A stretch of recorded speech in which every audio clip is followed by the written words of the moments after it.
Hey everyone, and thanks for joining us once again. Joining me right now, I'm so excited. We have Mr. Jesse Porras. You are a veteran, also served in the Marine and during the Vietnam War, but he is so influential in our community. We're going to get to that in just a little bit. But Jesse, so it is Military Appreciation Month. Talk about your time in the service. Well, the time in the service, I enlisted in 1974 when we were shutting down for Vietnam. I was blessed that I did 6 years. 6 years. I was over. I joined, and then when I first joined, I went into California, San Clemente, California. That's where I enlisted. From there, they sent me overseas. I got to do 13 months in Okinawa, Japan. Then from there, I went to the Philippines. I'll give you the story of everything that was, transpired with my life in the Marine Corps. After that, I trained with the what they call the natives, negritos in the Philippines, which are people that train with you in the jungle. Yeah. So I had to train in the jungle. Then from there, I went to Korea. From Korea, I trained with the Korean Rock Marines, and I got to see Australia because I trained with the Australian Army. It was awesome. I was in Sydney, Australia. I mean, it is very nice there. And then from there, they sent me to the coast. I went to Spain, Germany, France, Turkey, Greece, Italy, Sicily, and back to the United States. But other than that, I enjoyed my time when I was in the Marine Corps. I really did. And so talk about, I guess, what was your job in particular? What were some of the things that you had to do? My job was, I was a NCO, non-commissioned officer. Okay. I was a platoon leader, squad leader. As I progressed, I had different jobs that I had to do. I had to lead my guys into fields that we'd never been. Like in Australia, they dropped us off in helicopters. Once they dropped us off in helicopters, my job was to take them to a location and be there within a certain time. All I have is a map. Never been in Australia. So this is one of the things you learn. You learn how to read a map. You learn how to do a compass. The whole thing about being in the service, discipline, and organizing yourself to accomplish something. It's been great for me. I've learned a lot since I was there. Thing about it though, you're there with your fellow friends, and there's some incidents that you don't talk about because something might happen that had happened to one of the guys, or and you see it yourself, and it brings the worst memories that you really want to think. So you go on and try to put things together in a good moment.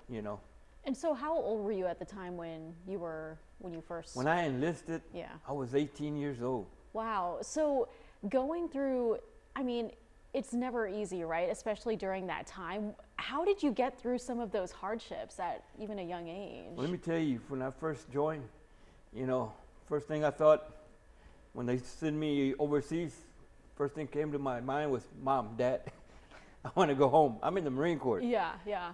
Once you start this training, you're Uncle Sam's. There's no more Mom or Dad. So all you got to do is maintain yourself, self-discipline, organize yourself. Hey, you got to better yourself. That's all you got to do. This is your job. This is your home. So the best thing is make something out of yourself. And that's what I did every year. Every time I was there, I try to be somebody. I try to be a leader. Thank God I became a leader, and with my buddies there. Some of these guys, it's just like everything. Not everybody is very knowledgeable things. Not everybody picks up, real quick. But, I've always tried to do things where I can lead people to do something, as I do a lot of things that I do in Odessa. I do it on my own. I try to lead people. I try to get people together. So in the service, that's just something I did, and I was making myself know that I could do it and making my family proud of me. And so how did you get yourself into that mindset? Was that, who was your inspiration? Was it part of your upbringing through your family, or was it also your comrades? My upbringing. My father had his own business. We were 8 in my family. Wow. We were 4 brothers and 4 sisters. And he struggled to give us what we had. And as I seen what he did to make things happen, then he struggled to accomplish what he wanted, which is his own business. So I figured, what I seen from my dad, I can do it myself. I can struggle to better myself, to make myself successful in what I do every time. And thank God I have. What did your father say initially when he first found out that you were enlisted? Well, I'm going to tell you, it's a sad story to me because when I came to go see him, he was in his business. And I came to give him some news. I went up there. They were having a party at his business. They were celebrating. I'm going to tell you what they were celebrating. I go up there, Dad, I got something to tell you. Yeah, what? And his name was Jesse. My name is Jesse. So as I walked up to him to tell him all this, he said, what's going on? As I told him, I joined the Marine Corps. He felt sad at that moment because that day that I told him was his birthday. Aww. I had forgot. Oh no. I had forgot. This is what they were celebrating there at his business, his birthday. Aww. And I went up there to tell him this. And then the guys all came up to me. Today's your dad's birthday. I said, oh my God. I said, Dad, I didn't mean to do this to you. That's all right, son. It's a gift that you're doing. You try to better yourself. So, in return, he gave me a hug and, you know, made me feel better. Like right now, I'm feeling sad about all that. Yeah. But anyway, I told him that I was going to make him proud of me. So, you know, he said, as long as you better yourself, son, I'm happy. I love that. So this is one of the reasons I made myself try to be successful in what I was doing in the Marine Corps. That's so amazing. I love that he was so supportive along the way. What were some things that you learned during your time in the service that you always still remember that you use in your daily life today?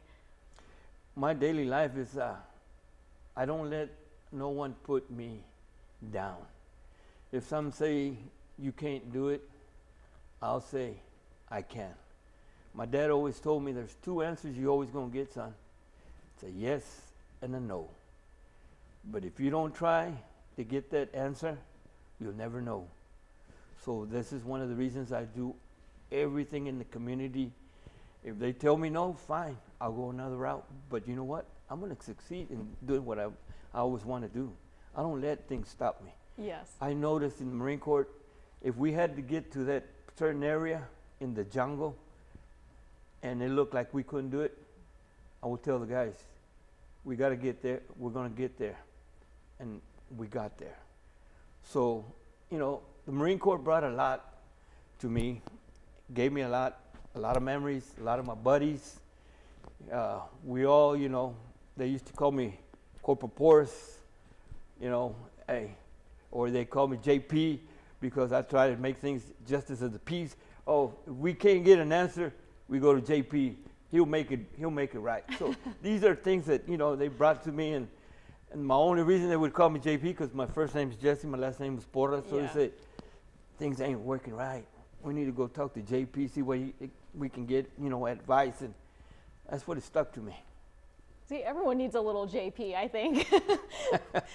So, you know, May is also Mental Health Awareness Month. I know we have a lot of veterans in our community who do struggle with their mental health issues. To have that mindset that you have to always stay positive, to always improve, what kind of advice would you give to your other fellow veterans who are out there watching, who are maybe going through a tough time?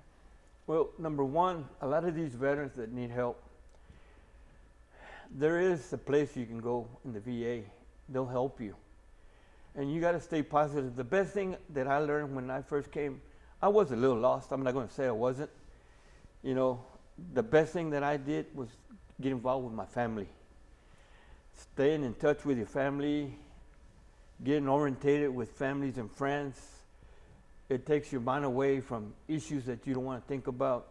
It makes it easier for you. It calms you from going in a different direction. Being lonely is the worst thing you can do, because when you got that time for yourself, things start popping up that, you know, I don't know what to do. I'm going crazy, la, la, la.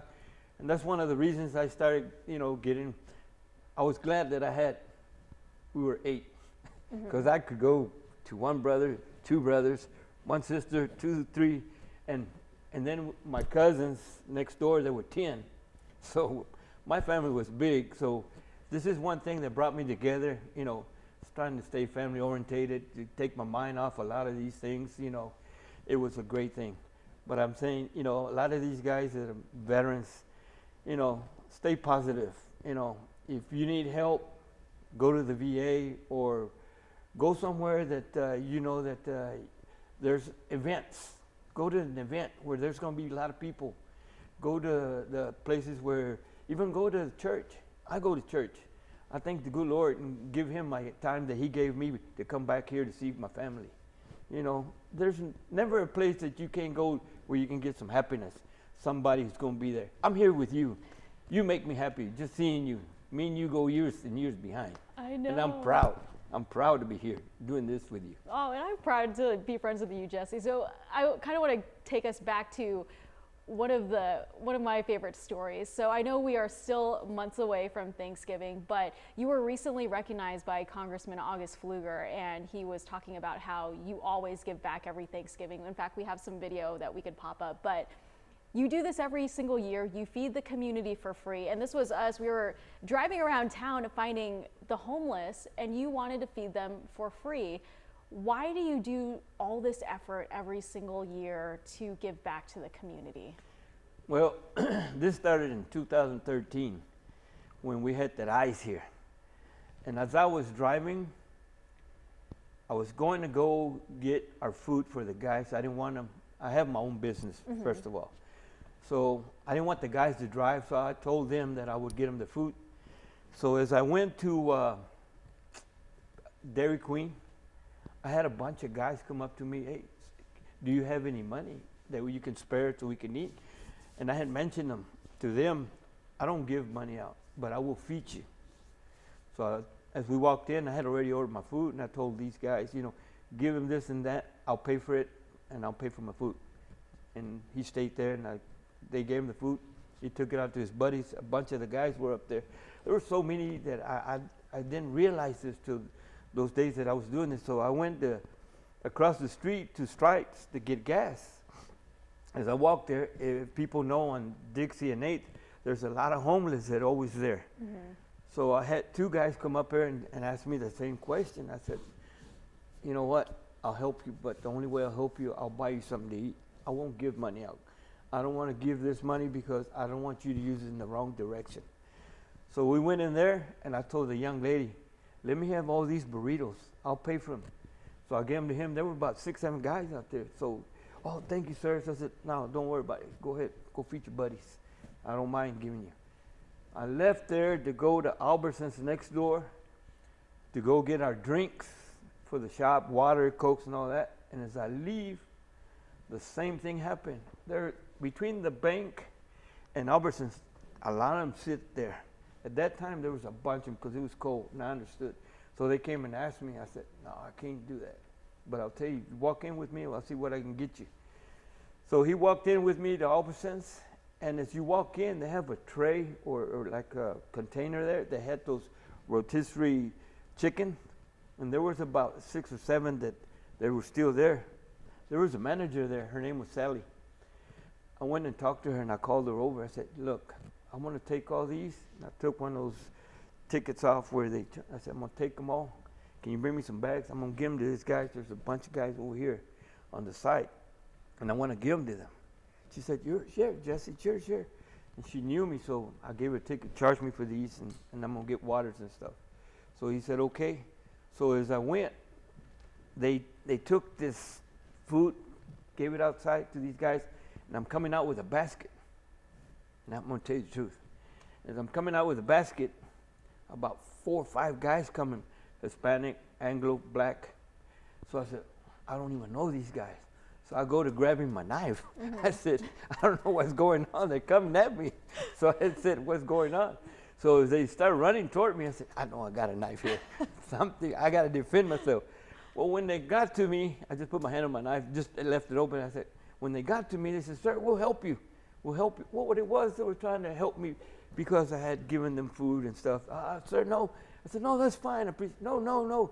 So they took the basket and they went up to my expedition. They helped me put it up. Sir, thank you. God bless you. And, you know, it made me feel, and I said, oh, man, I took it wrong. But, you know, I didn't know these guys, and they were rushing me. So, you know, it was either or, good, bad, I didn't know. So anyway, that's the truth. So after that same day, when I left work, I went to the Market Bar and Grill. I sat there and I had a drink and I was thinking, and I knew the manager there. She asked me, Jesse, you come here, something in your mind. You don't look this way. I said, yeah, you know, today I think I saw about 15 to 20 people that came up to me, sitting here and there and everywhere. And then when I left, right on Dixie, there's a Queen Cake store that closed down, or gas station. And there's tents back there, and there's homeless and all this. And I said, you know, I got to do something. I said, I'm thinking about doing something. They asked me, what do you want to do?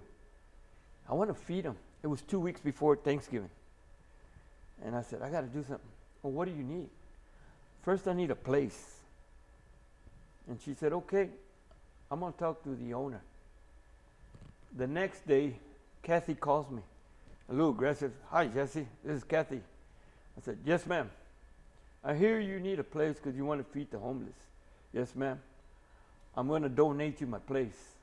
That was my first time I gave Thanksgiving dinner to the homeless at the Market Bar and Grill. Oh, wow. That's where it started. So what I did, when she said that, my eyes just said, wow. So I started making calls.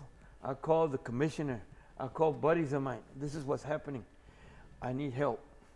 I'm going to feed these guys. And everybody said, all right, we'll do what we can. So I passed flyers. I went all over the place where I knew homeless were there, giving flyers. Oh, really, sir? What time? Oh, really, really, really. I passed them. I knew where they were hiding, where they went to sleep. And, you know, there's a lot of places. You'd be surprised where. Anyway, I found a bunch of them. So the day of the event, I told everybody at 2 o'clock, that's what I do. Around, I'm going to say 1 o'clock, 12:45, I see a bunch of people. Here I go again. I'm over here getting stuff, and someone taps me on the back. It scares me. I got a tray here. Yeah, sir, can we help you? And it was cold. So I said, yeah, go ahead. So I had mentioned to everybody in there, nobody comes in till we have everything set up. And then I saw this lady that was walking with 2 kids and pregnant. I said, you know what? Let everybody in. Let them in. Just let them in. We won't feed them till we give grace, and then we'll start the program, or should I say the meal.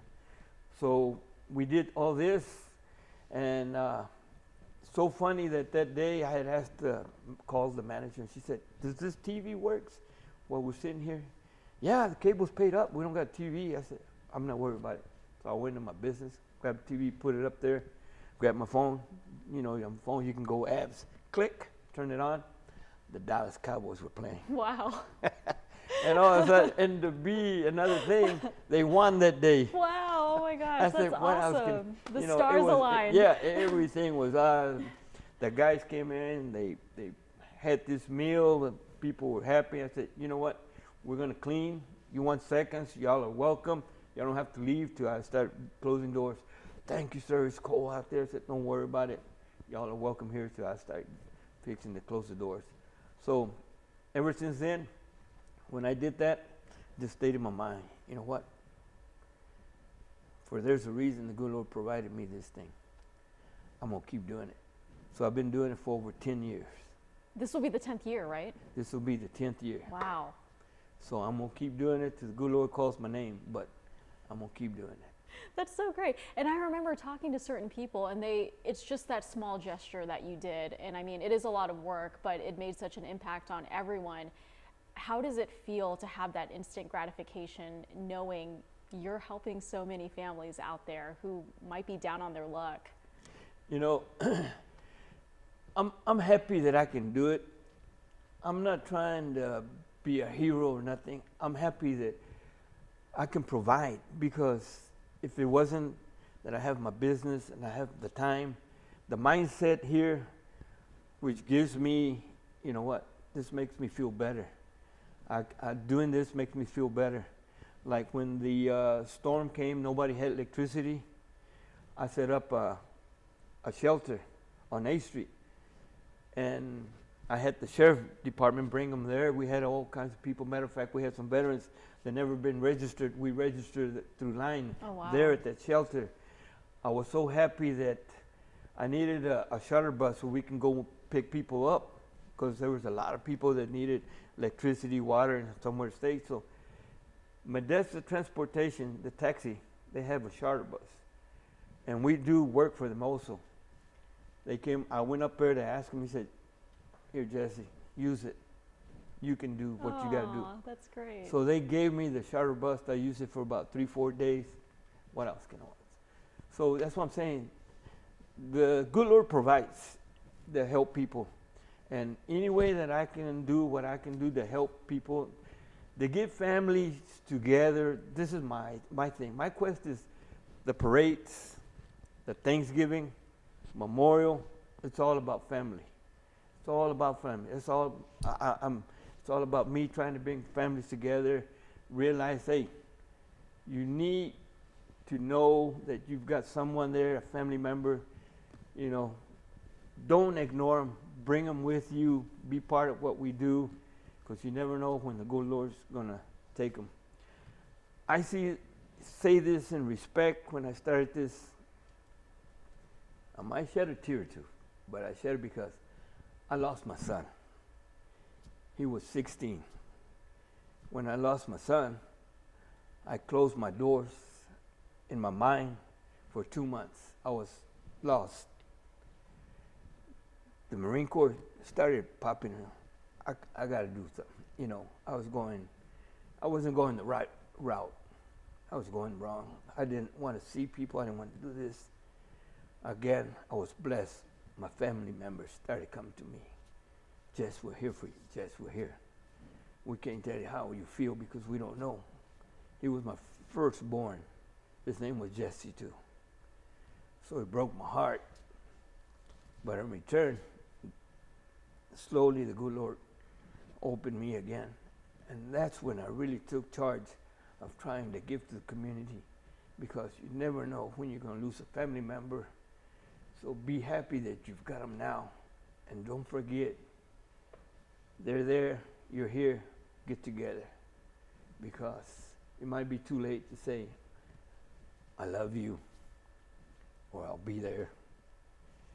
Don't wait, do it now. You have the opportunity. Do you feel like Jesse is proud of what you're doing right now and looking down on you and seeing all your accomplishments? He was a good-hearted guy, my boy. Yes, I do think. The guy, I feel that he was so hearted. Where he was going to school, they loved him so much, they put a plaque there in his remembrance at that school, at his elementary school. And that plaque is still there. They put a tree, a plaque, and it's still there. I go up there, we clean it. We you know, I'm so grateful for the school doing this for me, for my son. Do you feel that every event you do, and it's not just the Thanksgiving dinner, it's everything from Dia de los Muertos, and every event that you are involved with, do you do that all in honor of your son as well? I do it in honor that let him know, I'm giving, and this is why I say bringing families together.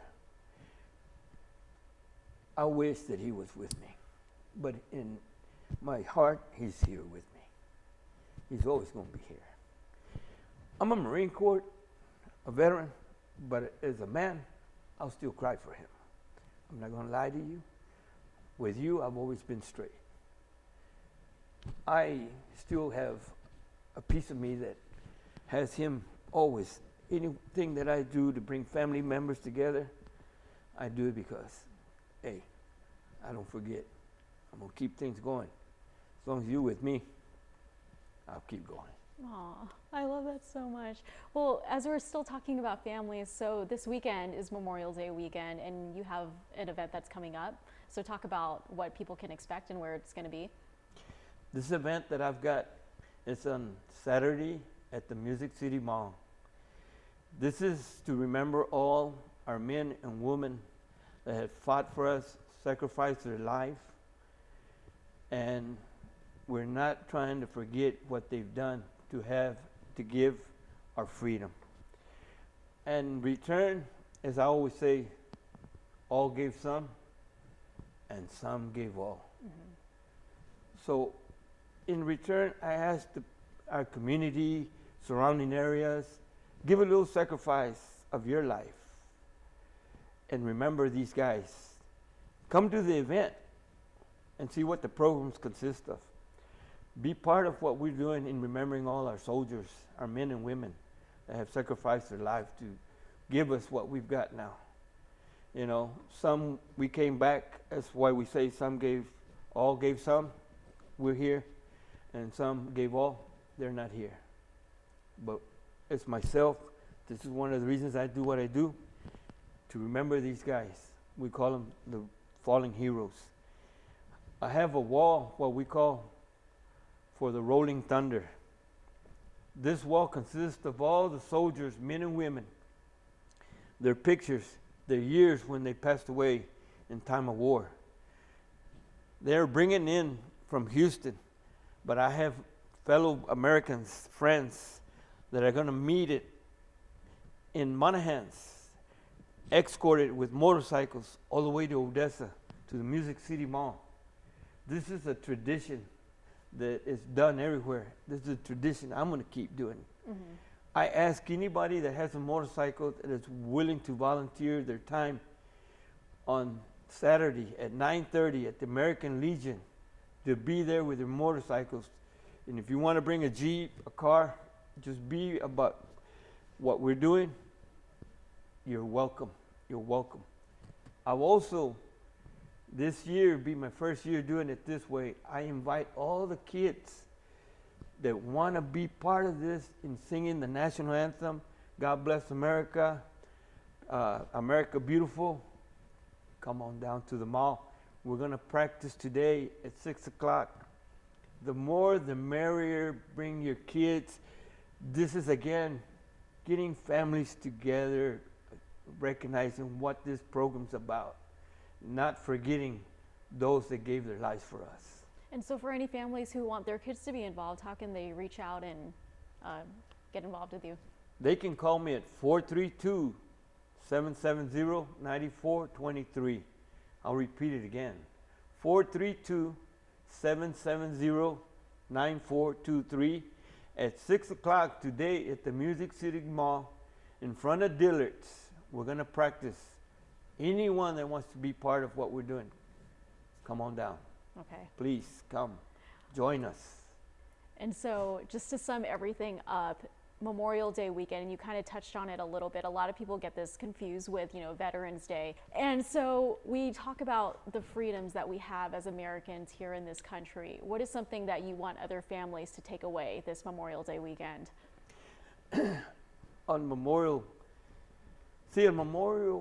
is to remember in happiness, not in sadness. That remember the men and women that fought, and this is why we're here.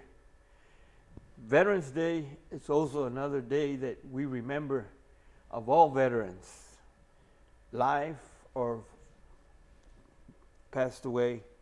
That's the difference between Veterans Day. It consists of all that had enlisted in armed forces. That's what the Veterans Day is, to remember everyone enlisted. And again, everyone that all gave some and some gave all.